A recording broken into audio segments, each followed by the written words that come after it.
વલસાડ તાલુકા પંચાયતની અતુલ બેઠક પર ભાજપ પક્ષ તરફથી ભગોદ ગામની કિન્નરીબેન નરેશભાઈ પટેલે સત્તાવાર રીતે પોતાની ઉમેદવારી નોંધાવી છે। ઉમેદવારી નોંધાવવાના પ્રસંગે તેમના સમર્થકોમાં ઉત્સાહનો માહોલ જોવા મળ્યો હતો અને મોટી સંખ્યામાં કાર્યકરો તેમની સાથે હાજર રહ્યા હતા।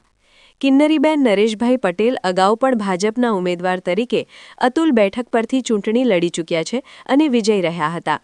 પોતાના કાર્યકાળ દરમિયાન તેમણે મત વિસ્તારમાં વિવિધ વિકાસ કાર્યો હાથ ધર્યા હતા, જેમાં મૂળભૂત સુવિધાઓમાં સુધારો, રોડ રસ્તા, પાણી અને અન્ય જરૂરી સુવિધાઓનો સમાવેશ થાય છે।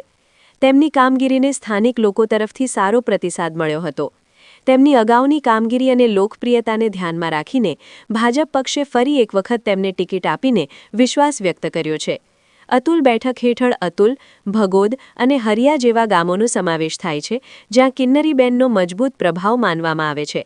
હવે ફરી એક વખત ચૂંટણી મેદાનમાં ઉતરેલી કિન્નરીબેન નરેશભાઈ પટેલ પાસેથી મતદારોને વિકાસના નવા કામોની અપેક્ષા છે।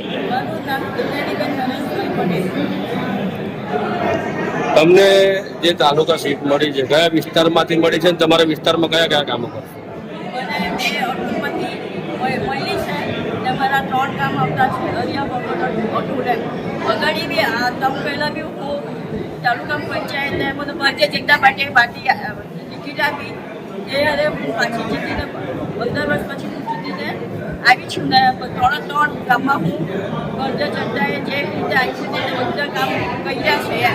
પાછી બીજી વાર મને ભારતીય જનતા પાર્ટીએ વિશ્વાસ મૂક્યો અને પાછી મને ટિકિટ આપી છે।